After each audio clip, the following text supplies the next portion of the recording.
정치계의 오랜 격언입니다. 권력은 부패하고 절대 권력은 절대로 부패하게 되어 있습니다.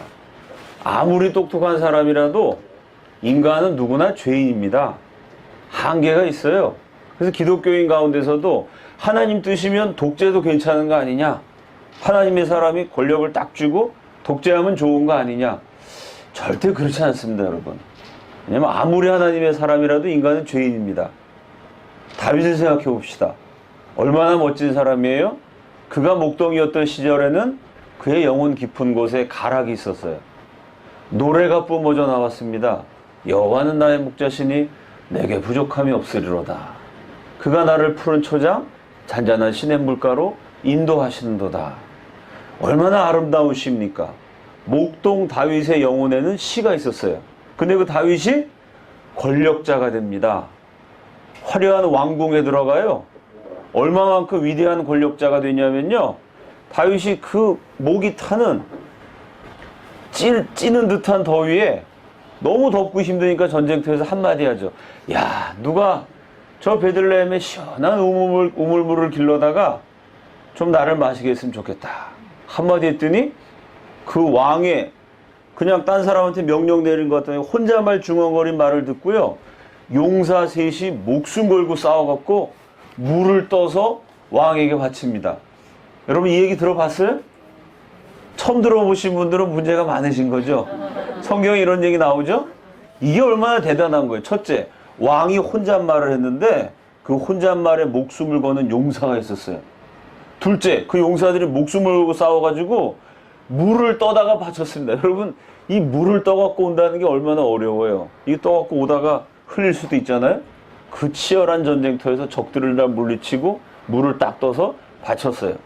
그래서 다윗이 영성이 있는 사람입니다. 그 최고 권력의 자리까지 올라갔지만 그 영성이 오염되지 않았어요. 뭐라고 얘기합니까? 이걸 벌컥벌컥 마시면 다윗이 어버이 수령이 되는 거죠. 너희 만백성은 나를 위한 총포탄이 되어라. 다윗은 그렇게 하지 않고 그 물을 땅에다 붓습니다. 이게 대단한 영성이죠. 이건 물이 아니라 피다. 이 피를 내가 마시는 건 합당치 않다. 피는 하나님께 드려야죠. 아니, 총포탄이 되려면 하나님 아버지를 위한 총포탄이 돼야지 왜 김일성 아버지를 위한 총포탄이 됩니까? 그럼 큰일 나는 짓이죠. 다윗이 그걸 따라 부은 게 다윗의 영성이에요. 다윗은 보통 사람이 아닙니다. 권력자의 자리에 가도 끝까지 영성을 지켰어요. 그러나 그의 권력도 결국 부패합니다. 전쟁이 났는데 부하들 다 내보내고 혼자 왕궁에서 쉬다가 이저리 산책하다가 하필이면 또 그때 딱 타이밍 맞춰갖고 아리따운 여자 하나가 샤워를 해요. 지금처럼 이렇게 좀 그 유리에다가 이렇게 잘 안 보이게 선텐 같은 걸 해놨으면 좋았을 텐데 그게 또 훤히 보입니다. 그리고 다윗이 간음을 하고, 간음죄를 감추려고 자기가 취한 여인의 남편, 알고 보니까 충신 우리아였어요. 그 우리아를 불러다가 특별 휴가를 준다, 포상 휴가를 준다, 집에 가서 와이프랑 동침을 해라. 왜? 그 여자가 아이를 임신했는데 그 아이가 다윗 왕의 아이거든요. 그걸 감추려고 그렇게 그냥 치졸한 짓을 합니다. 근데 우리아가 아주 멋있는 사람이죠. 내 상관 요압 장군과 내 부하들이 다 지금 전쟁터에서 목숨 걸고 싸우는데 어떻게 저 혼자 편하게 먹고 마시고 와이프랑 동침할 수 있겠습니까? 안 합니다. 이야, 참 멋있는 사람입니다. 우리아가 멋있는 모습을 보이면 보일수록 다윗은 더 괴로워졌겠죠. 야, 저런 멋있는 부하를 내가 죽게 되다니. 그래도 어떡합니까? 범죄를 은폐하려면 할 수 없죠. 우리아에게, 네 상관 요압에게 이 명령서를 전달해라. 편지를 줍니다. 그 편지가 뭐죠? 전쟁이 나면은 우리아를 맨 앞에 세워서 돌격 시킨 다음에 우리아만 딱 남겨놓고 후퇴해라. 결국 적의 칼을 빌어 충신 우리아를 죽이는 그런 명령서를 보냅니다. 이 성경이 이게 참 드라마보다 더 드라마틱하죠. 야, 이 충신이 악한 왕으로부터 자기 자신의 죽음에 대한 명령서를 받아가지고 간신히면 가다고 뜯어서 읽어봤을 텐데 충신이다 보니까 그거를 그대로 전달해요. 자신의 사형 통지문을 전달하는 그 의로운 사람 우리아가 그렇게 비참하게 죽습니다. 그런 짓을 누가 했죠? 다윗이 했어요. 그 사람 어떤 사람이죠? 여호와는 나의 목자시니 내게 부족함이 없으리로다. 하나님만 나의 목자 되시면 내게 부족함이 없다고 말한 사람이 뭐가 그렇게 부족해가지고, 아니 부인이 예쁜 여자들이 여럿 있는데 말이죠, 자기 충신의 아내를 빼앗느라고 그 충신을 죽이고 온갖 참 인간 이하의 죄악을 저질렀습니다. 그게 뭐죠? 그게 권력이라는 거예요. 여호와는 나의 목자시니 부족함이 없으리로다 노래했던 시인이 권력자가 되니까 부패했고요. 절대 권력자가 된다면은 절대 부패했어요. 그래서 그 사람이 진짜 제대로 예수 믿는 사람이냐 아닌 사람이냐를 판가름하는 기준이 많이 있습니다. 그 중에 하나가 권력이죠. 권력 앞에서 무서워할 줄 아는 사람. 요거는 딴 사람 권력을 무서워하라는 얘기가 아니에요. 나에게 힘이 주어졌을 때, 나에게 자리가 주어졌을 때, 나에게 영향력이 주어졌을 때 두려워할 줄 아는 사람. 내가 죄인인데 이렇게 높은 사람 돼서 어떡하지? 그 사람이 진짜 그리스도인이에요. 하나님 한 분만 섬기는 사람은 하나님 한 분만 섬기는데 권력이, 자리가, 성공이, 출세가, 부자 되는 게, 높아지는 게 얼마나 무서운 걸림돌이 되는지를 알아요. 왜? 그 위대한 다윗도 권력에 걸려 넘어졌어요. 마찬가지로 그 위대한 하나님의 사람 이승만도 절대 권력자가 되면서 절대로 부패하게 됩니다. 그 다음 장면이요. 이승만이 본격적인 몰락이 시작되던 해, 저는 1954년이라고 생각하는데요. 그때 이승만이 남해의 한 외딴 섬에 들렀다가 시를 썼어요. 이분은 평생 아주 시를 많이 남긴, 또 제 책에 나오지만 우리 역사상 최초의 신체시, 새로운 형태의 현대 시를 쓴 이 시의 역사, 문학의 역사에서도 빼놓을 수 없는 위대한 인물입니다. 이분이 가는 데마다 시를 많이 썼는데, 섬 안에 우뚝 자란 백척소나무 홀로 고고하게 사시에 푸르렀네. 홀로 그렇게 고고하게 푸르른 건 멋있어요. 그러나 빼어나 우뚝하기 쉬운 일 아니거늘. 그렇게 뛰어난 인물이 된다는 거는 참 인생살이가 어려워질 수밖에 없겠죠. 팔방에 끝없는 바람 혼자 받고 섰구나. 너무 뛰어나다 보니까 혼자 사방팔방 바람을 다 받아요. 1954년 이승만이 이 시를 썼을 때 그 소나무를 보면서, 이 당시 54년이면요 연세가 대략 이때 뭐 한국 나이로 치면 한 80쯤 되신 나이입니다. 본인의 80년 홀로 탁월했던 그 80년 생애를 회상하면서 반추하면서 사실은 소나무를 보면서 자신의 마음을 읊은 게 아닌가, 저는 그런 느낌이 들었습니다. 이승만은 정말 홀로 빼어났어요. 사방팔방 바람을 혼자서 다 맞았습니다. 그 당시에 황인종 최초의 국제법 박사니까요. 본인이 잘 먹고 잘 살려면은 미국의 명문 대학 교수 돼갖고 얼마든지 편하게 살 수 있었습니다. 근데 그 황인종 최초의 국제법 박사가 뭘 했냐면은 독립운동을 하셨어요. 하루 종일 굶기도 하시고, 생신날 사과 한 알 땅 드시는 거로 그냥 하루 종일 식사를 때우기도 하시고, 그 세계 최고의 천재가 돈과 시간과 열정을 독립운동에 쏟아부었어요. 그래서 일본 놈들이 우리 독립투사한테 현상금을 내걸었거든요. 일제 36년 내내 현상금 제일 많이 걸렸던 인물이 이승만이에요.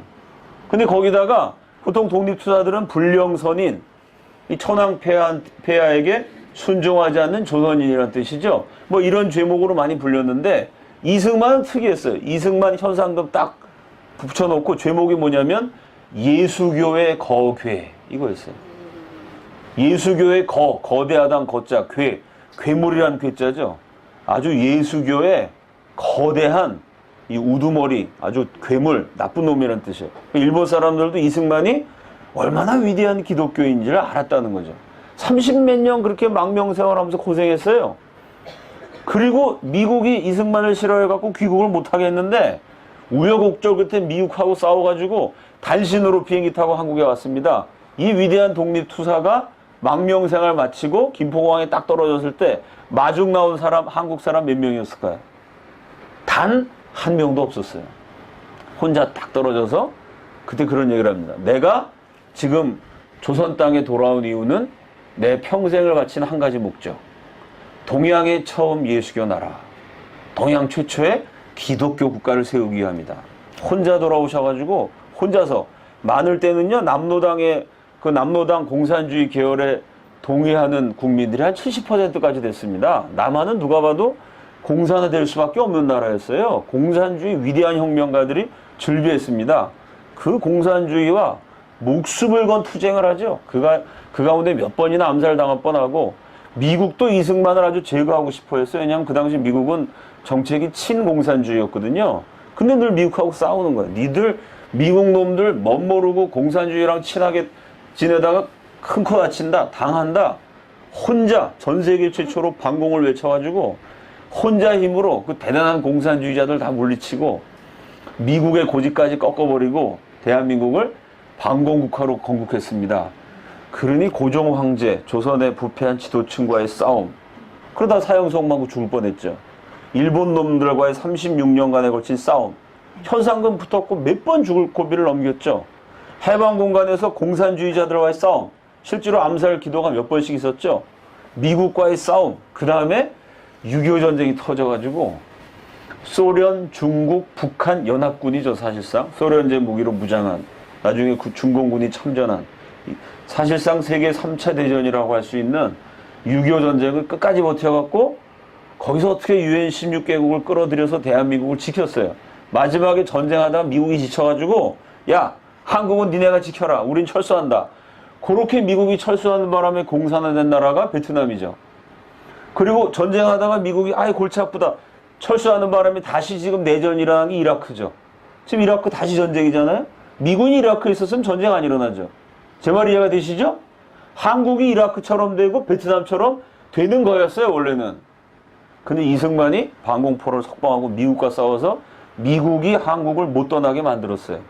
그 바람에 지금 미국이 한국을 지켜주는 바람에 민족적으로 보면 좀 자존심이 상하는 얘기긴 하지만 북한이 핵을 갖고도 지금 못 쳐들어오고 있잖아요. 그렇게 미국을 딱 붙들어 놨어요. 제가 간략하게 얘기했지만 이게 혼자서 그 많은 일을 다 해낸다는 거는 이거 외계인이죠. 사람이 할 수 있는 일이 아닙니다. 그러다가 연세가 80이 되셨어요. 그래 죽을 고비를 수도 없이 넘겼고 실제로 고문당에 온몸이 망신창이가 돼갖고 23살 때부터 하루도 빼놓지 않고 고문 후유증으로 한 통증을 느끼셨고요. 그러다가 80이 딱 됐는데 끝없는 바람을 혼자 80년을 받았어요. 여러분 지금도 80이면은 대단한 연세인데요.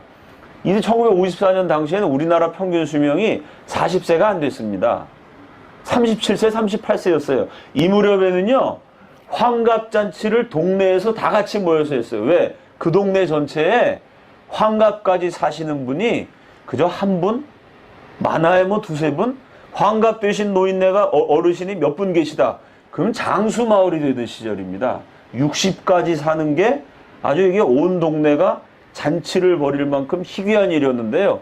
그 당시 연세 80이셨다는 얘기는 지금으로 치면 120살이에요. 120살. 그러니 이 천재가 이쯤 되면은 지치셨어요. 몸도 자꾸 아파요. 거기다가 눈부신 성공을 거두었습니다. 한국에서나 이승만 독재자라고 욕하죠. 여러분 미국 사람들이 최고의 영웅을 대접하는 방법이 브로드웨이에서 카퍼레이드 하는 겁니다. 브로드웨이가 어딘지 아시죠? 거기 뮤지컬 공연 많이 하잖아요. 뭐 오페라의 유령, 뭐 레미제라블, 뭐 이런 아주 세계적인 오페라 공연 많이 하죠. 저도 가서 봤는데 야, 참 인간으로 태어나서 노래를 저렇게 잘할 수도 있구나. 아주 무지하게 감동과 은혜를 받았던 기억이 있습니다. 그 브로드웨이가요, 남자들이 빠른 걸음으로 이렇게 한 바퀴 돌면 20분밖에 안 걸려요. 한 바퀴 돌면 20분 걸리는 동네에 그 오페라 극장들이 빽빽하게 들어서 있죠. 근데 그 좁은 동네에서 1년 동안 벌어들이는 돈이요, 아프리카에서 비교적 잘 사는 나라, 세계 200개국의 경제순위 한 50위쯤 되고, 그 피라미드 뭐 이런 게 있어갖고 아주 세계적인 관광지로 유명한 이집트 전 국민이 1년 동안 버는 돈보다 브로드웨이 한 바퀴 돌면 20분 걸리는 그 동네에서 1년 동안 버는 돈이 더 많아요. 브로드웨이라는 데가 대단한 데죠. 그 브로드웨이에서 카퍼레이드를 해줘요. 미국 사람 가운데 20세기 브로드웨이에서 카퍼레이드 한 사람, 오늘날도 미국인들이 제일 존경하는 장군 메가더가 제대했을 때 거기서 카퍼레이드를 했어요. 근데 그 브로드웨이에서 카 퍼레이드한 외국 사람이 2명이 있어요. 20세기에. 그 2명이 누구냐면 한 사람은 영국이 아주 자랑하고 존경하는 윈스턴 처칠 수상. 또 한 사람이 한국의 이승만이에요. 세계적인 인물입니다. 뉴욕 타임즈 세계 최대 일간지에 이승만 박사가 살아계신 동안에 이승만에 대한 기사가 1200건이 실려요. 뉴욕 타임즈, 워싱턴 포스트, 시카고 트리뷴 이런 미국의 세계적인 언론사에 실린 이승만 기사를 다 합치면 3000건이 넘어요. 미국, 영국, 프랑스 이런 세계적인 언론사 다 합치면 3만 건이 넘습니다. 단군 이래 한국 지도자로 세계 최고 수준의 언론이 압도적으로 가장 많이 보도한 사람. 아마 한국 사람 가운데 이승만 빼놓고 나머지 한국 사람에 대한 세계 최고 수준의 언론이 보도한 내용을 다 합쳐도 이승만보다 숫자가 적을 거예요. 미국 최고의 언론사에서 이승만이 살아있을 때 3000건이 넘는 기사가 실립니다. 그러니 80세가 되셔갖고 너무 고생 많이 해서 지칠 대로 지쳤는데 동시에 눈부신 성공을 거뒀어요. 그러니까 이 양반이 교만해지셨어요. 교만한데 몸은 맨날 아파요. 연세가 한국 지금 요즘은 지금 120살쯤 되셨으니까. 그러니까 이승만 박사가 건강할 때는요. 밑에 그 부하들이 밑에 있는 그 강요들이 각하 지금 국민들이 각하의 정책을 이렇게 싫어하고 잘못되고 지적합니다. 그래? 그럼 국민들 말 들어야지. 각하 야당이 지금 이렇게 비난하고 있습니다. 아 그래? 정치는 원래 그런 거니까 뭐 야당이 욕한다고 신경 쓰지 마. 그분이 75세 뭐 이때만 해도 그렇게 넘어가셨어요. 근데 이 무렵 되니까 교만해지신 데다가 몸도 자꾸 아프니까 각하 국민들이 아니 지금 국민들이 정신 못 차리고 지금 감이 어디다 대고 까부는 거야. 각하 야당에서 그놈들 그 감옥에 쳐놔야 되겠는데? 이렇게 돼버리신 거예요 이분이. 그게 사실 인간적으로 이해가 되죠? 여러분도 그렇지 않습니까? 여기 부모님 많으셔야 그죠? 뭐 대단한 대통령까지 아니라 그냥 평범한 부모님도요. 내가 건강하고 싱싱할 때 애가 뭐 사줘 그러면 사주는데 내가 지금 아프고 직장에서 스트레스 엄청 받아갖고 병원 가야 되는데 애가 막 뭐라 그러면 누굴 닮아서 막 그러냐고 하면서 뭐 누굴 닮아 날 닮았지. 그럼 짜증을 한번 내게 되잖아요? 인간 심리가? 제 말 이해가 되시죠? 그렇게 되신 거예요. 연세가 드시니까 뭐 누가 비판한다 그러면 막 화를 내시고 벌컥. 그럼 어떻게 될까요? 그 밑에 있는 사람들이 알아서 기게 되죠. 이게 이제 권력의 부패와 과정이에요. 야, 저분은 우리나라의 국부야. 국부. 나라야. 실제로 국부라고 존경했어요, 전 국민이. 야, 국부께서 화를 내시니까 연세도 많으신데 건강이 편찮으시면 어때? 어떻게? 그러니까 국부가 화낼 만한 보고는 드리지 마. 그건 우리가 처리해. 그럼 어떻게 되죠? 각하. 잘 되고 있습니다. 각하. 국민들이 각하를 다 존경합니다. 각하. 야당 놈들이 떠드는데 신경 안 쓰셔도 됩니다. 그래? 그러면 그렇지. 그럼 어떻게 되죠? 점점 교만해지시면서 바보가 되죠. 우리 현대사는 이승만, 박정희 같은 천재가 나중에 얼마나 어처구니 없는 바보가 되는지를 아주 생생하게 보여주는 교훈입니다. 우리 역사 5000년 최고의 인물이 나중엔 바보가 돼요. 간신배들한테 둘러싸여서 지금 이 간신놈들이 나라를 엉망진창으로 만들어서 백성들은 비참해지고 고통스러운데 대통령 이승만은 나라가 잘 돌아가고 국민들이 나를 다 존경하고 그러는 착각 속에 빠지게 됩니다. 이걸 인외장막이라 그러죠. 사람들의 장막에 둘러싸여서 나라가 어떻게 돌아가는지 현실을 못 보는 참 바보 같은 그러면서 교만한 그러면서 늙고 지친 노쇠한 권력자가 돼버립니다. 참 우리 역사의 비극이죠. 그 다음 장면이요.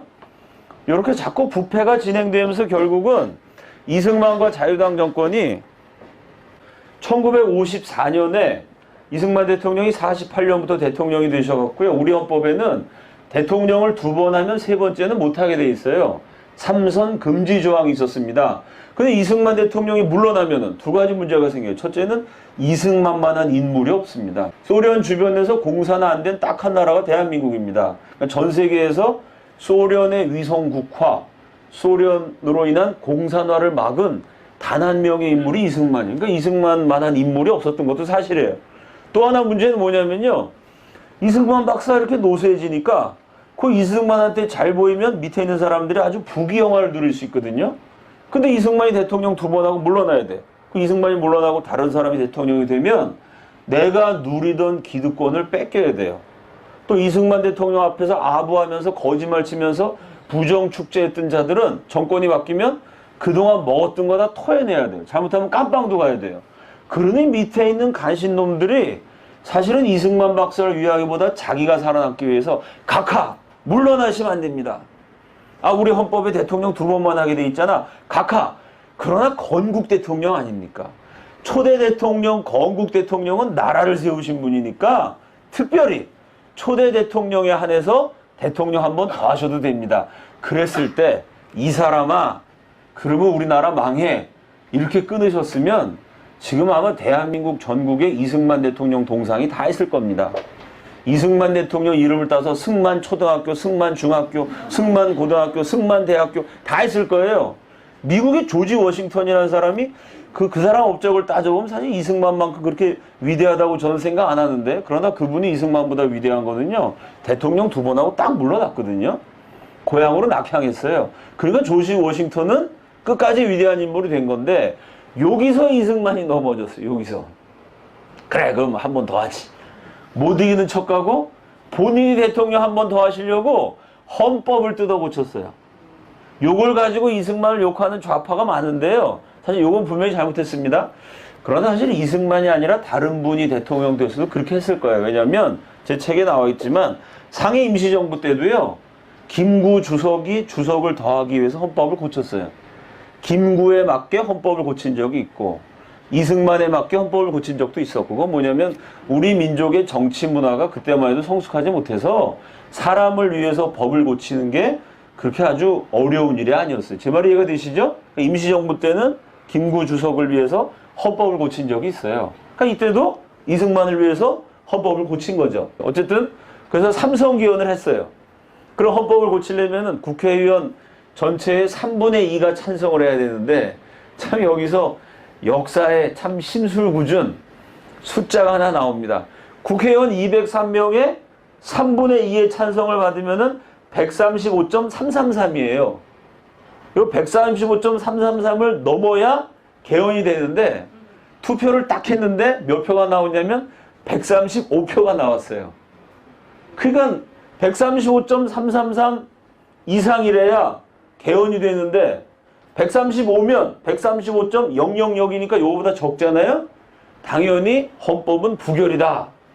이렇게 선언을 했는데 이 자유당의 간신배들이 기상천외한 논리를 펴니다. 수학 교수를 동원해갖고 333이니까 반올림의 원칙은 4-4-5-2이죠. 4는 죽이고 5는 살려요. 이해가 되시죠? 4-4-5-2의 원리에 의해서 135명이 찬성해도 개헌안이 통과된 거다. 그냥 갑자기 국회에서 산수 공부를 한 거죠. 국회의원들이 모여서. 이런 논리에 의해서 135.333명이 찬성해야 되는 개헌안을 135명 찬성으로 통과를 시킵니다. 그러니까 이 위대한 이승만 기독교 지도자가 대통령 한 번 더 하시려고 참 이런 말도 안 되는 짓을 하신 거죠. 이렇게 해서 결국 대통령을 한 번 더 하시게 됐어요. 자, 그래 결국 대통령을 하시다가 1960년 3월 15일 역사적인 참 비극적인 3.15 부정선거를 맞게 되죠. 사실은 이렇게 개헌을 안 하셨으면은 1960년 대통령 선거에 나올 일도 없으셨을 테고, 그 우리나라 민주주의가 훨씬 빨리 정착을 했을 텐데, 개헌을 하는 바람에 대통령이 떠나오게 되셨고 거기서 온갖 부정선거를 저지르게 되죠. 사실 이 삼성개헌 때부터 자유당 정권은 망조가 들었다고 볼 수가 있죠. 1960년에 결국 이승만이 마지막 대통령 선거에 또 한 번 나옵니다. 그때 연세가 만 85세예요. 만으로 85세니까 지금으로 치면 130살쯤 되신, 빨리 물러나셨어야 되는데 그 연배에 이제 간신배들한테 그때쯤 되면 이승만 박사가 눈도 안 보이고 귀도 안 들리고, 이건 뭐냐면 시력도 좋으시고 귀도 좋으시고 85세 때 장작도 패셨어요. 육체적 건강은 건강하셨는데 민심을 보는 눈은 감기셨고 백성들의 소리, 정의의 외침을 듣는 귀도 잠기셔가지고 이때는 간신배들한테 완전히 둘러싸인 그런 참 그 초라한 권력자가 되셨죠. 그런 상태에서 대통령 선거 나왔어요. 그래서 그때는 대통령과 부통령 제도가 있었어요. 러닝메이트 제도였습니다. 집권 자유당에서 대통령 후보 이승만, 부통령 후보 이기붕 이렇게 나왔어요. 그럼 문제는 이 이승만 정권이 그때 아주 부패했고 잘못을 많이 해서 못 살겠다 갈아엎자 그러면서 민주당, 야당에서 후보를 내보냈는데 자, 민주당 전당대회를 열었습니다. 대통령 후보와 부통령 후보를 뽑아요. 그럼 여러분, 민주당 정치가들이 서로 대통령이 되고 싶어 했을까요? 부통령이 되고 싶어 했을까요? 그 야당 지도자들이 서로 부통령이 되고 싶어 했어요. 왜 그러냐면은 여러 가지 실정도 하고 잘못도 하셨지만 이승만 박사는 대한민국을 건국하시고 공산화를 막으시고 북한의 침략까지 물리치시고 거기다 미국 원조까지 받아서 전 국민을 먹여 살린 분이셨기 때문에 잘못을 많이 하셨지만 그래도 국민들은 이승만을 존경하고 지지했어요. 그 야당 지도자들이 대통령 후보로 나가봤자 이승만한테 진다는 걸 알았어요. 그래서 민주당 후보들이 서로 부통령이 되려고 애쓰는 진풍경이 벌어집니다. 또 부통령이 되려고 애썼던 이유 중에 하나가요. 그 당시 우리나라 헌법에 대통령 유고 시에 부통령이 대통령직을 승계한다고 되어 있어요. 그럼 이승만 박사 85세니까 사실 언제 돌아가실지 모르거든요. 그럼 이승만 박사랑 맞붙어서 선거 나와서 떨어지느니 부통령이 되면 가만히 있다가 이승만 박사가 돌아가시면 자동적으로 대통령을 물려받게 돼요. 그래서 민주당의 두 거물 정치인 장면 씨와 조병옥 씨가 서로 부통령이 되려고 붙었는데 결국 장면 씨가 표를 더 많이 얻었어요. 그래서 표를 많이 얻은 장명 씨는 만세 그러면서 부통령 후보로 나가고 표를 적게 얻은 조병옥 씨는 눈물을 흘리면서 대통령 후보가 됐어요. 이 진풍경이죠. 그건 무슨 얘기냐면 이때까지 그래도 이승만이 이렇게 존경을 받았다는 거예요. 이 얘기가 왜 중요하냐면 이승만이 대통령을 더 하려고 3.15 부정선거를 저지른 건 아니에요.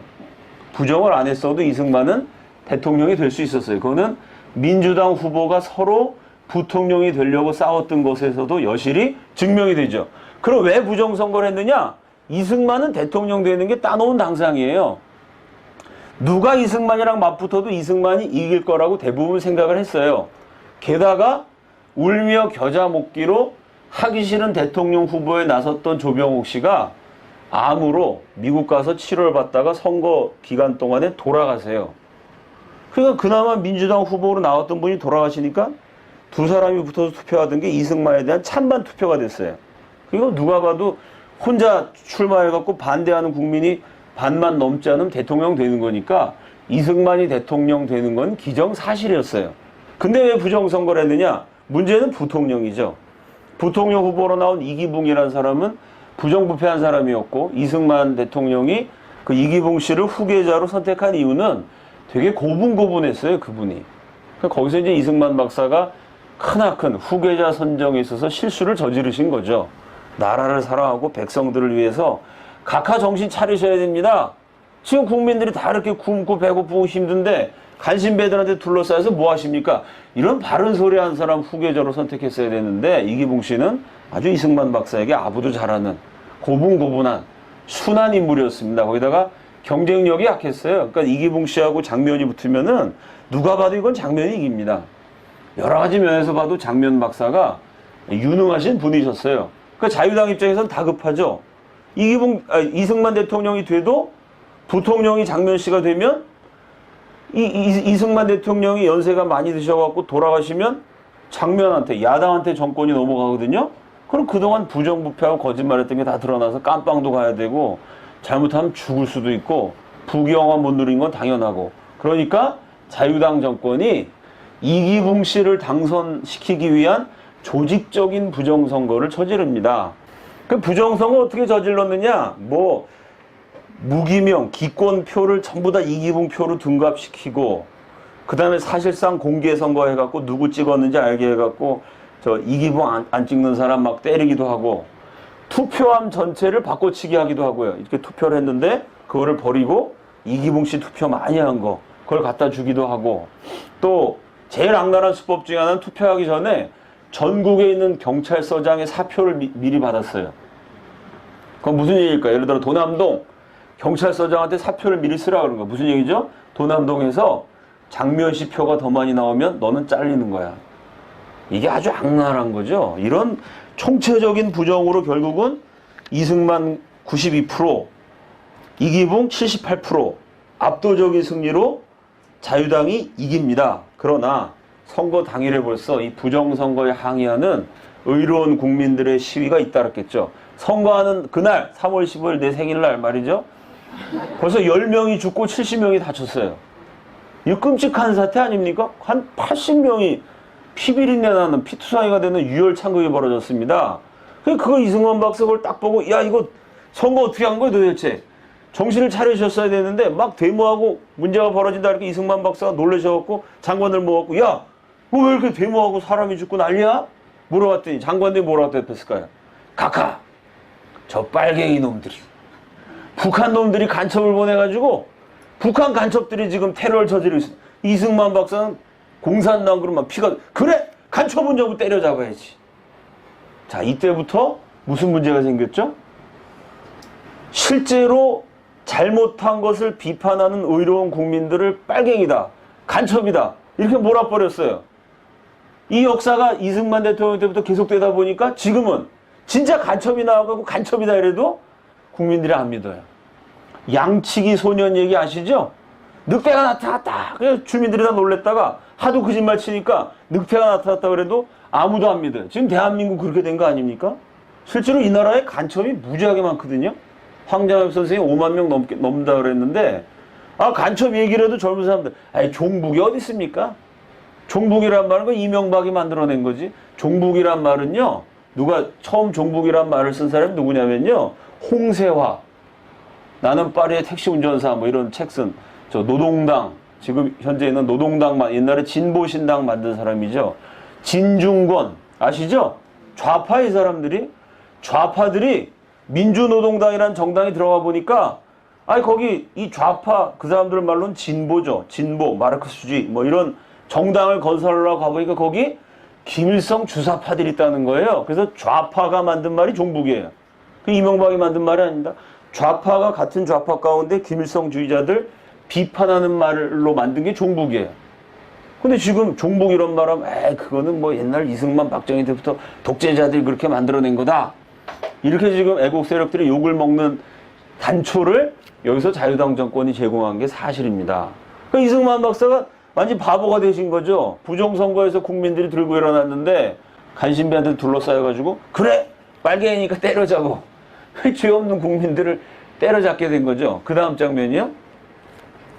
그래서 이미 100여 명 3월 17일 선거 끝나고 이틀 지났을 때 죽고 다친 사람이 100명이 넘었어요. 근데 이 100명이 다 공산 빨갱이라고 생각한 이승만 박사가 대국민 성명을 발표하는데 뭐라 하냐면 안 될 일을 하다 실패하고 나서도 깨닫지 못하고 도리어 책임을 자유당에 밀고 있는 것은 당치 않은 일이며 아니 선거에서 진 야당 놈들이 빨갱이들의 사주를 받아갖고 들고 일어나서 되지도 않은 일을 갖고 그렇게 막 우리 자유당 잘못한 게 없는데 비판하고 있는 건 말도 안 되는 소리다. 그러니까 이 성명서를 보면은 야 이게 제가 여기서 강의했잖아요. 이승만이라는 사람은 50년 전에 일본이 미국을 공격하기 50년 전에 결국은 일본과 미국의 전쟁이 일어난다. 50년 전에 태평양 전쟁을 예측했던 그 천재가 50년, 100년 앞을 내다본 천재가요. 당장 눈앞에서 벌어진 현실을 못 봤어요. 이 권력이라는 게 이렇게 무서운 겁니다. 그 이러니 뭐 국민들이 점점 더 아주 화가 나갖고 데모가 막 일어났겠죠. 그거를 막 자유당 정권이 경찰력을 동원해갖고 잔인하게 진압합니다. 마산 앞바다에 시체가 하나 떠올랐어요. 17살 김주열군. 원래 고향이 그 전라남도 남원입니다. 남원 학생이 이 마산으로 고등학교를 진학해가지고 거기서 공부를 하다가요. 부정선거 하니까 부정선거 항의하는 데모에 나갔다가 행방불명이 된 학생이었어요. 근데 그 행방불명이 된 학생이 시체가 되어갖고 바다에 떠오른 거죠. 그러니까 누군가 이 청년 죽은 시체를 바다에다가 던진 거죠. 17살 어린 아이를, 학생을. 근데 시체에 보니까 이 눈에 취루탄이 이렇게 박혀 있는 거예요. 그러니까 데모하러 나갔다 경찰이 취루탄 쏴서 죽은 거를 거기다 어떻게 빠뜨렸는데 그게 잘못돼서 파도에 밀려갖고 떠오른 거죠. 그 17살 꽃다운 고등학생이 눈에 취루탄 박힌 참혹한 시체로, 그것도 뭐 시위가 끝난 다음에 근 한 달 지난 다음에 떠올랐으니까 시체가 뭐 물고기한테도 뜯어먹히고 끔찍했겠죠. 그거를 딱 찍은 사진이 전국신문에 보도가 되니 그걸 본 국민들이 분개하죠. 이승만이 살인정권 아니냐 이거. 어떻게 어린 학생을 이렇게 죽일 수가 있냐. 데모가 불길이 잦아들다가 4월 11일 김주열 군의 시체가 떠오른 것을 계기로 불길이 다시 맹렬하게 타오르기 시작합니다. 그러니까 이때 돼서야 비로소 이승만 박사가 야 이거 뭔가 이상하다는 걸 깨달아요. 그 4월 11일 날 시체가 떠오르고 4월 12일 날 국무회의를 하면서 이승만 박사가 야 이거 뭔가 낌새가 이상하다 이런 얘기예요. 이 자유당의 국무회의록에 이게 그대로 적혀 있습니다. 뭐라 그러냐면 혹시 선거가 잘못되었다고 들은 일은 없는가? 아니 그 부정선거 저지른 간심의 놈들한테 자네들 혹시 선거 누가 잘못한 거 아니야? 이게 바보가 되신 거죠. 그래서 뭐라 그러냐? 아닙니다 각하. 1차로 민주당이 선동했고 2차로 배후에는 공산당 놈들이 있습니다. 그래? 근데 뭔가 이상한데? 그래서 이승만 박사 이런 얘기를 해요. 아니 국민들이 저렇게 싫어하는 거 보면은 글쎄 뭐 다 자네들 말 듣자 보니까 선거도 잘못된 게 없는데 어쨌든 국민들이 그렇게 싫어한다면 내가 물러나야 되는 거 아니야? 그래서 이 말씀을 하세요. 대통령을 사임하고 다시 자리를 마련하는 이외에는 도리가 없다고 보는데 내가 뭘 잘못했는지 모르지 어쨌든 국민들이 데모하면은 뭘 모르지만 이거 내가 물러나야 되는 거 아니야? 이 기록이 그대로 남아 있습니다. 이거 뭘 말해주죠?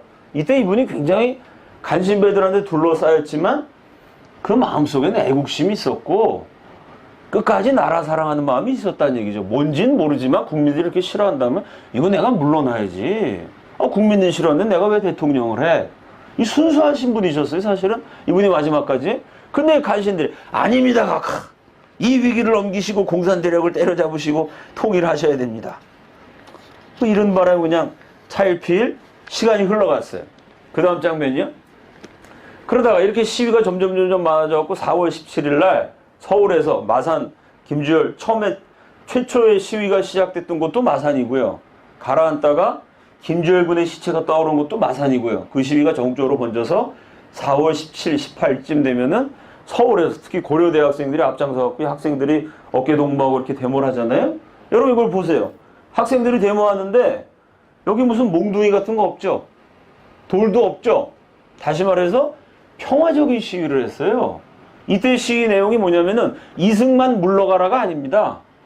이때까지만 해도 국민들이 이승만을 존경했기 때문에 데모의 내용이 뭐냐면 선거 다시 하자였어요. 선거 다시 해서 이승만 대통령 위대하신 분이니까 대통령은 이승만으로 모시되 선거 다시 해서 이의붕이 말고 부정선거한 자유당 말고 장면 씨를 부통령으로 뽑아야 된다.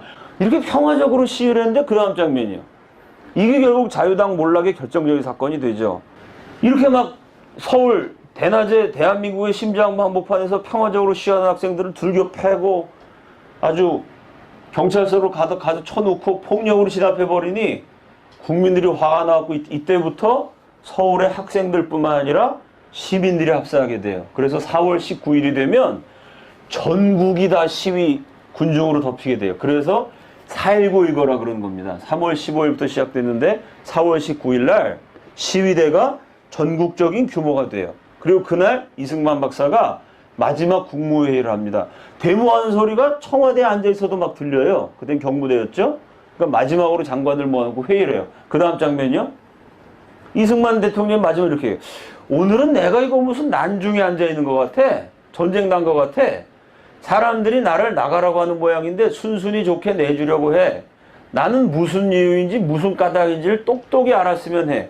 무엇인지 까닭을 알아야 해결할 거 아니야. 아니, 나는 나갈 마음이 있는데 나라가 이 지경이 됐으면 그래도 내가 명색이 대통령인데 왜 국민들이 이렇게 분노하는지 나라가 왜 엉망진창이 됐는지 내가 그 이유를 알아갖고 해결하고 나가야 되는 거 아니야 이거.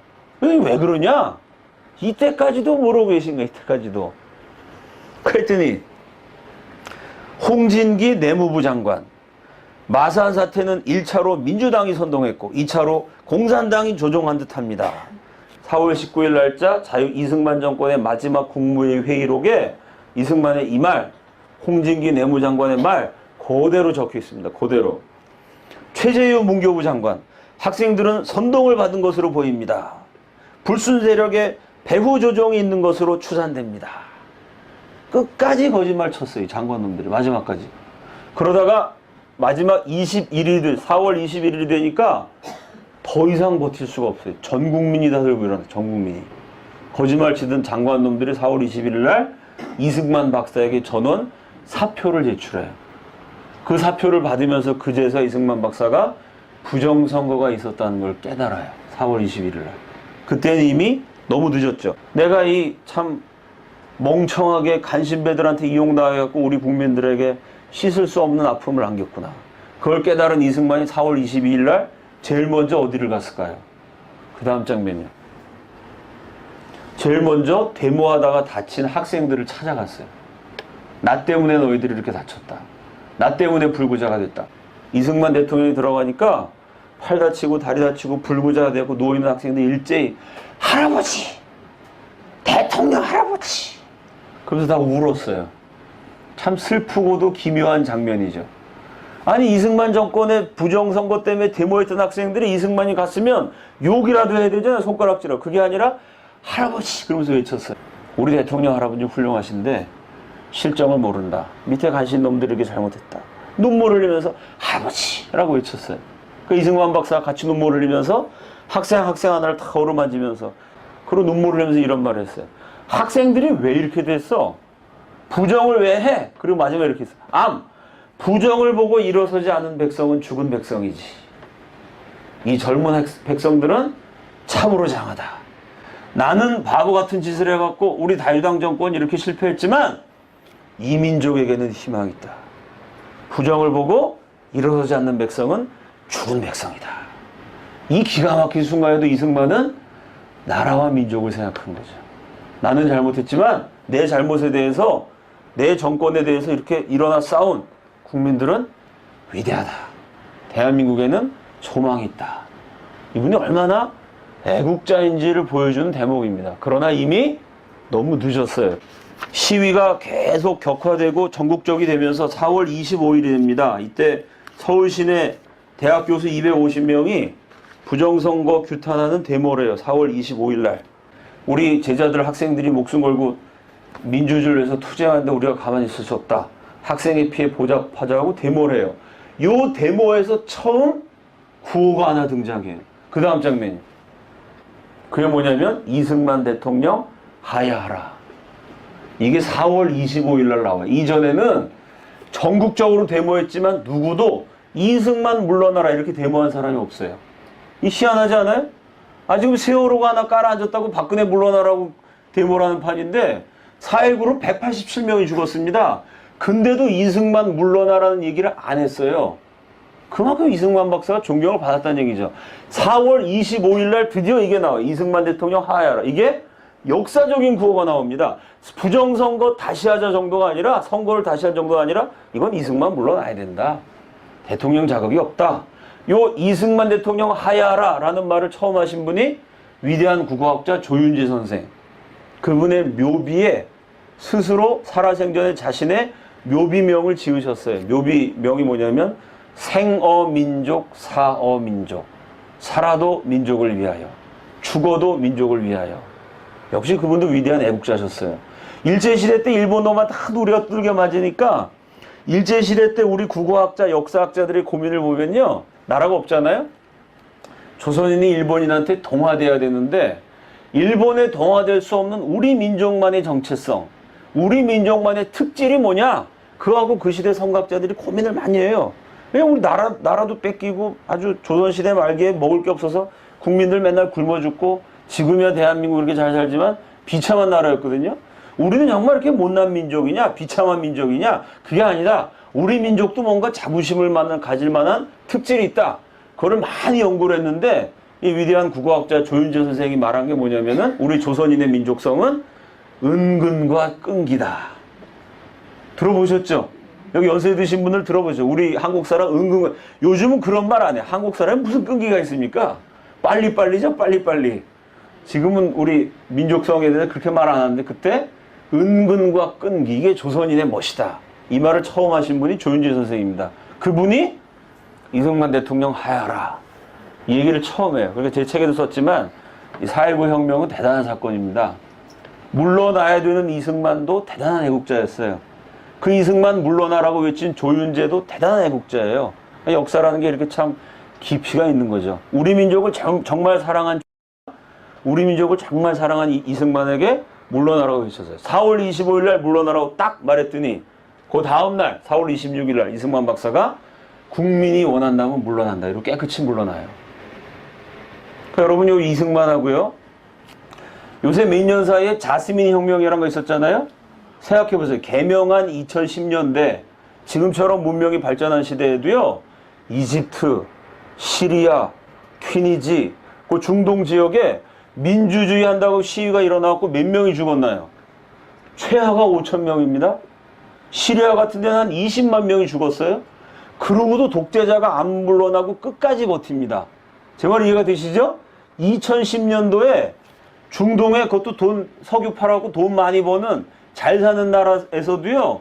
독재자들이 물러나지 않으려고 버티다가 최하 10,000명씩 20만 명씩 막 죽어나갔어요. 근데 1960년에 이승만은 세계에서 제일 가난한 나라였는데 4월 25일 날 대통령 물러나라. 시위대가 딱 얘기했더니 4월 26일 날 국민이 원하면 물러난다. 깨끗이 물러났어요. 물러나기까지 이분이 간신배들한테 휩싸여갖고 실정을 제대로 못 보신 것은 잘못이시지만 물러나란 말 듣고 깨끗이 물러남으로써 희생을 최소화한 업적은 높게 평가해야 됩니다. 동의하시죠, 여러분? 25일 날 물론 26일 날 깨끗이 물러나셨어요. 그리고 결국은 하와이로 망명하십니다. 하와이로 떠나신 것도 아예 망명하신 게 아니고 뭐 이승만 대통령이 물러났는데 전국이 혼란스럽고 이승만 대통령이 한국 땅에 있으면 야 그래도 이승만 박사가 국부인데 저렇게 물러나게 하면 되냐?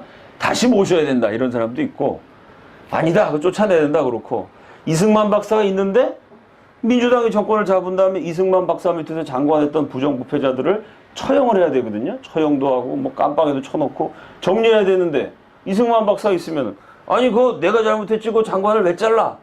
이러면 또 이게 정치개혁도 좀 문제가 생기고 여러 가지 참 이승만 박사가 한국에 있는 게 좀 여러 가지 걸림돌이 되니까 밑에 있는 사람들이 이렇게 제안합니다. 아이 박사님 바람이나 좀 쐬고 오시죠. 그 바람 쐬고 오시라 그래갖고 하와이로 떠나가셨어요. 그랬다가 결국 다시는 못 돌아오게 되시죠. 근데 하와이로 비행기 딱 오를 때 이승만 박사가 전 재산을 다 들고 가셨어요. 비행기 타고. 전 재산이 뭐냐? 가방이 4개인데 하나는 이승만 박사의 옷, 또 하나는 프란체스카 여사의 옷, 또 하나는 이승만 박사 연세가 많으셔서 드시던 약하고 그날 점심 도시락, 마지막 4번째는 50년 넘게 쓰신 고물 타이프라이터. 이게 이승만 박사의 전 재산이었어요. 인류 역사상 정말 청렴결백하신 이분은 무슨 생각이 있으셨냐면 조선이 왜 망했냐면 백성들은 가난한 초가집에 살고 집 없는 사람 굴파놓고 사는데 양반들 임금들만 좋은 집에 살았다. 그래서 나라가 망했다는 강박관념이 있으셨어요. 이승만 박사는 지금의 청와대죠. 경무대에 사시면서 절대 대통령과 관련된 건물은 수리를 못하게 하셨어요. 경무대에 막 비가 새면 바켓으로 비를 받아가면서 6.25 전쟁 때는 그 연세가 80 다 되신 노인네가 땀띠가 많았는데 땀띠약을 갖다 주면 그거를 다 군인들한테 나눠주고 평생을 정말 그렇게 아끼고 가난하게 사셨던 분인데 한국을 떠날 때도 정말 빈손으로 그렇게 떠나셨어요. 자, 하와이에 가셔가지고 마지막 날들을 보내시는데 거기서 한국을 계속 돌아오고 싶어 하셨어요. 근데 이승만 박사가 하와이에 가 있는 동안 각하 전국이 시끄럽습니다. 조금만 있다 가시죠. 조금만 있다 가시죠. 결국 하와이에 묶여 있다가 이승만 박사 오고 싶어 했는데 그 사이에 5.16 혁명이 일어나고 군인들이 박정희 장군이 집권을 하게 되죠. 그 박정희 대통령은 우리나라 경제 개발하려면 한일 국교 정상화를 해야 된다. 우리한테 36년 동안 우리 민족을 괴롭혔던 일본하고 외교를 맺자는 거예요. 그랬더니 막 전 국민이 반대해서 데모했죠. 그때 데모에다가 깜빵 갔다 온 사람이 이명박이라는 대학생이 하나 있었죠. 그 사람 나중에 대통령도 됐죠.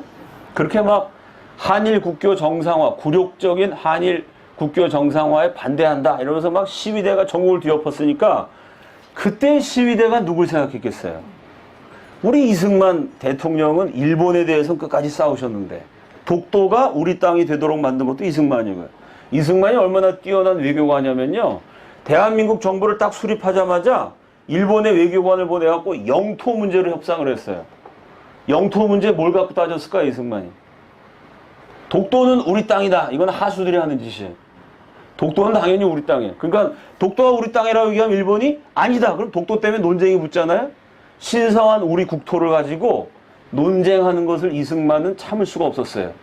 외교관을 보내서 뭘 얘기했냐면 대마도는 우리 땅이다. 이렇게 얘기했어요. 이게 이승만이에요.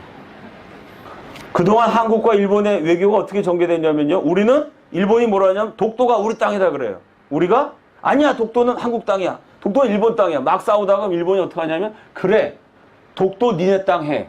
그 대신 다른 거 내놔. 이게 외교거든요.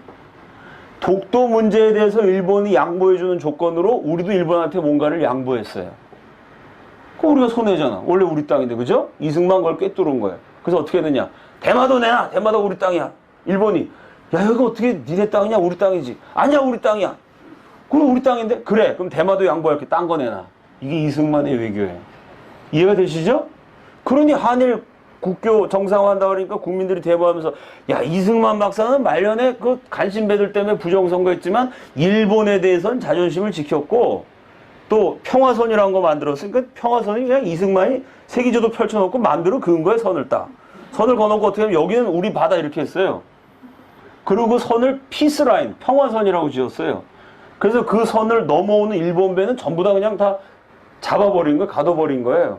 그 선을 왜 평화선, 이 한국 바다를 그냥 마음대로 그어놓고 왜 평화선이라고 그랬을까요? 그게 이승만의 아주 외교력이죠. 이 라인을 하나 그어놓고 이게 평화선이다 그러면요. 일본 배가 그 선을 넘었다가 잡히면 세계 언론이 어떻게 보도하겠어요? 일본 배가 평화선을 넘었다. 이렇게 쓰면 미국 독자가 그걸 보고 아니 일본 놈들은 왜 평화선을 넘나? 평화를 지켜야지. 평화를 깨뜨린 나쁜 놈이네. 이렇게 생각할 거 아니에요. 그죠? 그래서 평화선, 피스라인이라고 불렀어요. 일본에서는 그걸 뭐라 하냐면 이승만 라인이라고 고쳤죠. 그 이승만 네가 마음대로 그러니까 이승만. 원래는 이승만 라인입니다. 근데 그걸 평화선이라고 해갖고 일본은 평화를 깨뜨린 놈 이러면서 마음대로 바다에다 줄 그어놓고 넘어오는 일본 배는 그냥 다 잡고 그 일본 배를 납포한 다음에 일본 정부한테 우리가 이거 풀어줄 테니까 얼마 내나 그러고 돈 뜯어냈어요. 그러니 일본에 대해서는 정말 자존심이 강하셨던 일본한테 당한 걸 아주 다 받아내려고 그러셨던 분이죠. 박정희 대통령이 국교 정상화를 추진하는데 이승만의 그 강력한 항일 투쟁의 발자취가 부담이 되죠. 이승만 박사는 연세가 많아지니까 야, 내가 죽기 전에 우리 고향 땅에서 죽어야지. 내가 나라 뺏기고 36년 망명 생활했는데 이 노인네를 여기서 외국 땅에서 죽게 만들 거야 이러고 그냥 연세가 드시니까 그냥 화도 내시고 투정을 부리시고 그러는데 이승만 박사가 오면은 박정희 대통령이 여러 가지로 부담스러워지잖아요. 안 됩니다, 안 됩니다. 그러다가 87세가 되셨을 때 한국 가려고 그냥 하와이에 사는 동안에도요, 식사를 하실 때 반찬이 2가지를 넘은 적이 없어요. 반찬 2가지만 해도 이승만 박사 화를 내는 거예요. 이거 반찬 하나 줄여갖고 이 돈으로 비행기표 사서 한국 가서 죽어야지. 그 와이프한테 막 그냥 야단을 치고, 그래서 이거 사모님이 프란체스카 여사가 이승만 박사 이렇게 주무신 다음에 몰래 장을 보러 간 거예요. 장만 갔다 오면은 그거 왜 자꾸 뭐 사냐고 돈 아껴갖고 우리 한국 가야지. 이러고 한국 갈 날만 기다리셨는데 87세 때 한국 가기로 한 날이었어요. 그래서 공항까지 나갔는데 거기서 통보를 받은 거예요. 가깝게서 들어오시지 않으시는 게 여러 가지로 대한민국에 좋습니다. 이승만 박사 그래. 내가 안 가는 게 나라에 도움이 된다면 이 늙은이가 여기서 죽어야지. 그리고 그날 한국에 못 간다는 통보를 받은 날 너무 절망하셔서 그날부터 하반신이 마비가 되세요. 그날부터 다시는 일어서지 못하게 되시죠. 결국 휠체어 타다가 91세로 돌아가시게 되죠. 돌아가실 때 양자 이인수 박사하고 나눴던 대화가 있습니다. 항상 물어보신 게 그거였어요. 젊은 아들에게 뭐 하와이만 계시니까 한국이 늘 궁금하셨겠죠. 지금 우리나라가 어떻게 돼가지? 그럼 이제 연세가 많으시니까 아버님 염려하실까봐 양자이신 이인수 박사가 잘 돼가고 있습니다. 잘 됩니다, 아버님. 염려하지 마십시오. 이승만 박사 그 얘기를 듣고 그래? 그리고 한숨을 푹 쉬면서 이런 말씀하셨대. 근데 사람들이 잘 된다 하는 말 너는 절대로 믿지 말아라. 우리나라 형편이 지금 그렇게 잘 될 수 있지 않아. 사람들이 잘 된다, 잘 된다 그 말을 듣다가 내가 요 모양 요 꼴이 되지 않았니? 간신배들이 잘 되고 있습니다. 각하 존경합니다. 그 말 듣다 그렇게 되신 거죠. 또 하나 항상 물어보신 게 지금 우리나라에 누가 남북 통일하려고 하고 있나? 그럼 린수 박사 뭐라니? 우리의 소원은 통일입니다. 전 국민이 다 통일을 바라고 통일 꼭 돼야 된다고 생각하고 있습니다. 얘기하면 이승만 박사 막 벌컥벌컥 화를 내셨다는 거예요. 생각만 하면 뭐래 생각만. 누군가 통일을 해서 행동을 해야지. 통일을 해서 투쟁해야지. 생각만 한다고 통일이 되나? 이렇게 말씀하셨어요. 그러고 이승만이가 한바탕 했으면 그 다음 또 누가 나와서 한바탕 해야 되는 거 아니야? 내 소원은 죽기 전에 백두산까지 걸어가는 거야. 이승만이 한바탕 했으면 그 다음에 또 누가 나와서 한바탕 해야지. 여러분 그 말이 맞죠? 이승만 박사는 잘하신 점도 있고 못하신 점도 있는데 누구도 부인할 수 없는 거 이분은 정말 한바탕 하셨어요. 아니 그 조선시대 임금을 대상으로 임금 쫓아내려고 그러고 나라 살리기 위해서 역적이 되는 사형 선고를 받고 고문당하는 한바탕 하셨죠? 젊은 날? 그 강력한 일본 제국주의와 36년 동안 지명수배자로 암살의 위협을 받으면서 독립운동하셨어요? 미국하고 싸워가면서 반공국가 만드셨어요? 6.25 전쟁 때 우리 힘으로 안 되니까 UN 16개국 끌어들여가지고 결국은 대한민국을 지켜냈습니다. 이승만 박사는 한바탕 하셨어요. 잘하신 것도 있고 못하신 것도 있지만.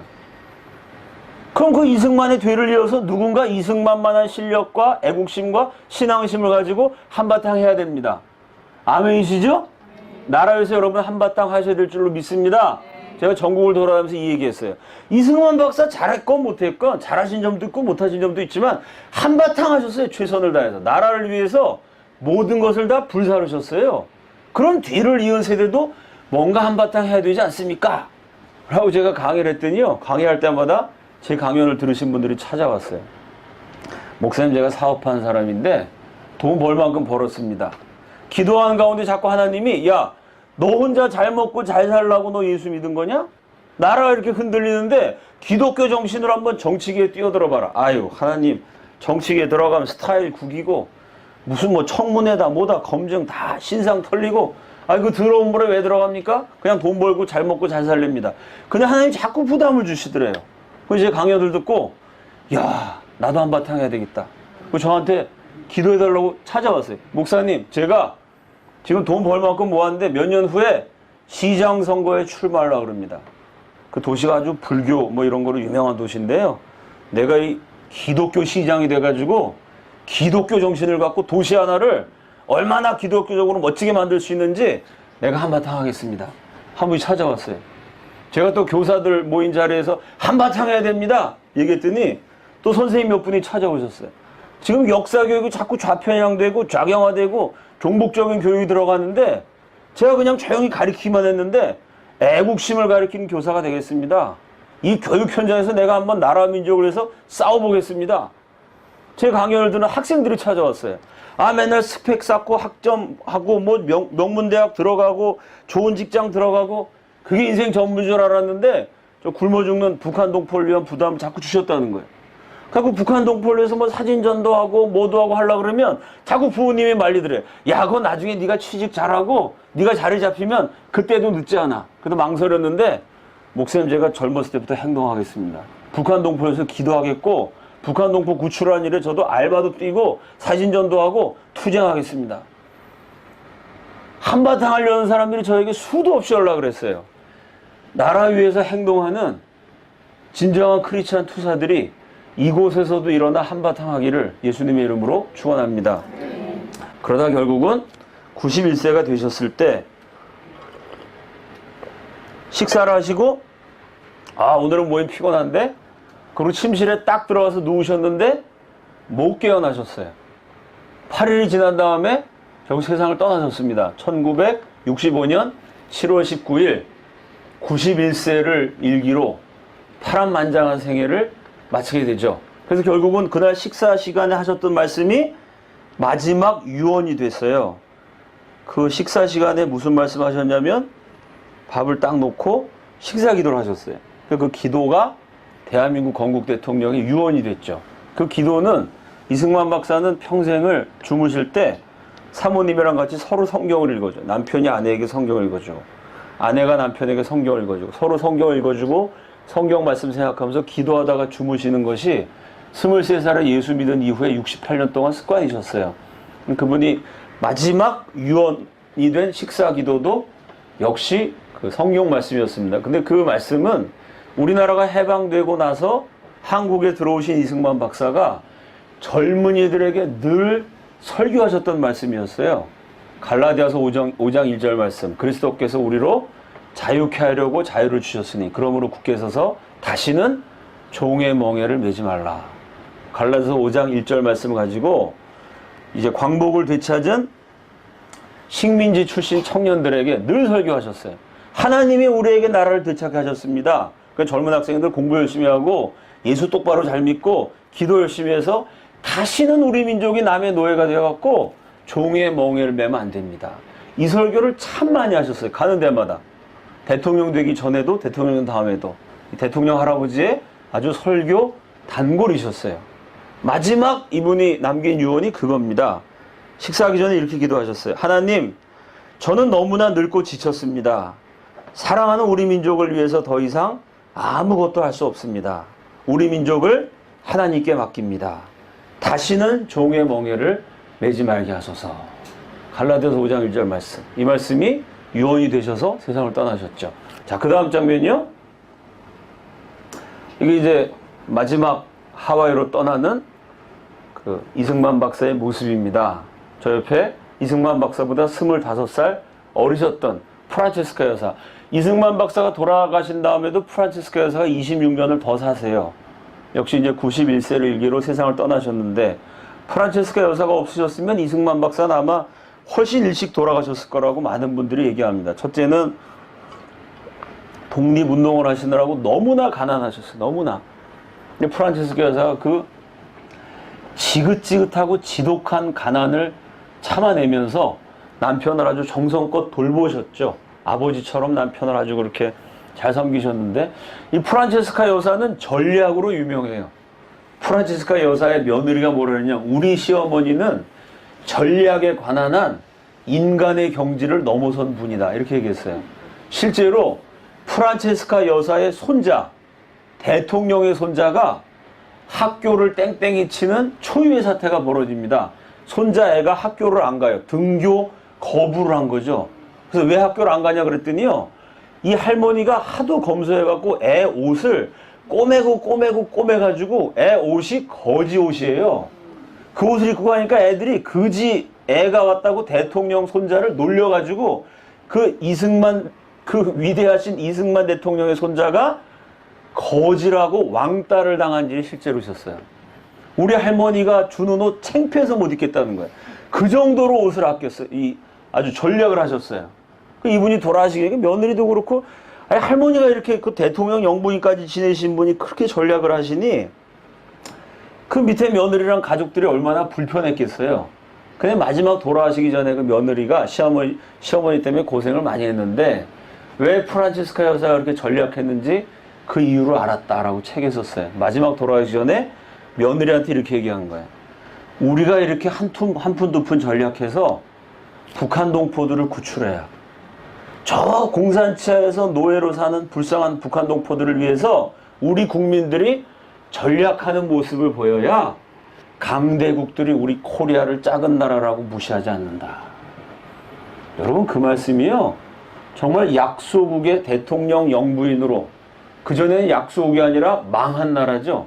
망명정부 지도자의 아내로 평생을 그 약소국의 서름을 뼈에 사무치도록 살아오신 프란체스카 여사의 삶이 담긴 얘기입니다. 동시에 이게 위대한 전략이에요. 지금 우리나라 많이 잘 살게 됐지만 프란체스카 사실 때만 해도 우리나라하고 필리핀의 국민소득이 필리핀보다 5분의 1 뭐 이랬거든요. 우리나라 엘리트들이 파키스탄 가갖고 배우고 아시아에서도 못 살았고 아프리카보다 못 살았습니다. 주변에 강한 나라들이 다 한국을 무시하죠. 나라가 강하면 주변에서 무시를 안 하는데 나라가 자꾸 약하니까 주변이 무시할 수밖에 없어요. 그러나 나라가 약하고 작아도 주변이 무시 못하는 거는, 야, 저 조그만 나라 코리아 국민들이 저 분단된 나라가 공산치하에 있는 자기 동족들 먹여 살리겠다고 국민들이 저렇게 전략한다. 그러면 강대국도 무시 못합니다. 그렇지 않겠어요? 조그만 나라지만 야 저거 대단한 국민이다. 우리가 좀 본받아야 된다. 프란체스카에서 그 얘기한 거예요. 우리가 작은 나라고 약한 나라지만 그러나 국민들의 기백이 살아있으면 저 고통당하는 북한 동포를 위해서 밥 먹는 거라도 줄이고 반찬 가짓수도 줄이고 옷 한 번 꼬매 입고 그렇게 돈을 전략하는 모습을 보여야 강대국이 우리를 무시하지 않는다. 여러분 이게 2014년 대한민국에 얼마나 필요한 교훈인지 모릅니다. 실제로 미국의 고위 정책연구소에서 이런 보고서를 낸 적이 있어요. 북한이 붕괴되면 그냥 북한을 중국한테 넘기자. 동북 삼성이 아니라 동북 사성이 되는 거죠. 그 근거가 뭐냐? 아니 북한이 붕괴되면 남한하고 통일시켜야지 왜 북한을 중국으로 넘깁니까? 미국의 고위 세계 최고 수준의 전략가가 그런 보고서를 쓴 이유. 남한 사람 대상으로 설문조사해 봤더니 통일에 관심 있는 사람이 23%밖에 안 된다. 남한 국민이 통일에 관심이 없고 통일을 원하지 않는데 왜 통일을 시켜주냐? 그럼 남한 국민은 원하지 않는다면 북한 무너지면 중국한테 넘기자. 아, 민주주의 국가에서는 국민의 뜻이 중요하지 않습니까? 대한민국 국민들이 실제로 통일 이런 거에 관심이 없어요. 우리 아들 서울대 가는데 관심 있죠? 우리 딸 잘 사는 집에 시집 가는데 관심 있지? 누가 굶어 죽는 북한 동포에 관심 갖습니까? 누가 그걸 위해서 기도해요? 통일에 관심이 없는 남한 국민들에게 북한 멸망할 때 통일시켜주면 남한 국민들이 싫어할 거 아니냐. 그럼 중국에 넘겨주면 중국 사람 좋아하니까 중국 넘겨주자. 그게 지금 미국에서 얼마 전에 발표가 됐던 보고서 내용입니다. 그 프란체스카 여사 말씀이 얼마나 정확한 말씀이에요. 우리 국민들이 다 같이 북한 동포에서 전략한다. 북한 동포에서 통장 하나씩 만든다. 아, 대한민국 국민들이 그런 모습 보이면 중국이든 일본이든 미국이든 야, 저 한국은 세계에서 제일 가난한 나라가 기네스북에 오를 만큼 경제 규모가 15,000배 성장하는 엄청난 그 기네스북에 오를 만큼 경제 성장을 시킨 유능한 민족인 동시에 백성들의 혼이 살아있고 얼이 살아있고 이 민족의 기백이 살아있는 대단한 나라구나. 그러면 강대국 우리를 존경하지 않겠습니까? 프란시스코에서 얘기해. 북한을 위해서 우리가 이렇게 전략해야 된다. 대통령 영부인 지내신 분이 그래 전략하신 거예요. 결국 이분이 마지막 돌아가실 때 유언을 남기십니다. 관에다가 두 가지를 넣어달라고 말씀하세요. 두 가지가 뭐냐면 첫째는 이승만 박사가 평생 보셨던 같이 읽었던 성경책. 두 번째는 독립운동하던 이승만 박사가 늘 가슴에 품고 다녔던 태극기. 성경책과 태극기를 나와 함께 묻어달라. 참 대한민국이란 나라가 어떻게 세워져서 어떻게 이만큼 왔고 앞으로 어디로 가야 할지를 보여주는 나침판 같은 유언입니다. 이 나라는 성경, 예수사랑, 태극기, 나라사랑, 예수사랑하고 나라사랑하는 길로만 가야 할 줄을 믿습니다. 성경과 태극기를 넣어달라. 그리고 자신의 관을 휘장으로 덮는데 그 휘장에다가 남편 26년 먼저 세상을 떠난 명필이었던 이승만 대통령이 친히 붓글씨로 쓴 휘장을 덮어달라 그랬어요. 그 글씨는 뭐냐면 남북통일. 내 남편이 쓴 남북통일이라는 휘장으로 나를 덮고 성경책 그리고 태극기와 함께 나를 묻어달라. 정말 예언적인 유언입니다. 우리가 태극기 붙들고 하나님 말씀 사모하면서 남북통일을 이루어내야 할 줄로 믿습니다. 프란체스카 여사의 마지막 유언은 이거였어요. 하나님이 코리아와 함께 하시면 누가 코리아를 대적하랴. 오스트리아 태생의 여인이었지만 정말 한국에서 태어난 사람보다 한국을 더 사랑하신 하나님이 코리아와 함께 하시면 누가 코리아를 대적하랴. 우리나라는 지금도 강대국 틈바구니에 끼어 있습니다. 많이 발전했다 그러지만 문제는 우리 주변에 있는 나라는 5,000년 동안 항상 우리보다 강했어요. 지금 우리나라가 엄청 발전했다 그러지만 옆에 중국이 있습니다. 일본이 있어요. 거대한 러시아가 있습니다. 사람의 힘으로는 참 배견하기 어려운 그런 지정학적 위치입니다.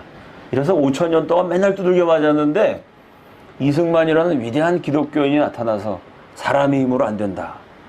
그럼 사람의 힘으로 안 되니까 포기하냐? 아니다. 사람의 힘으로 안 되면 하나님께 무릎 꿇고 기도하면 된다. 기독교로 나라를 세웠어요. 하나님이 우리와 함께 하시면 누가 우리를 대적하랴. 그 믿음을 가지고 통일 한국을 이루어내는 영적인 리더들이 다 되시기를 우리 주님의 이름으로 축원합니다. 같이 기도하겠습니다.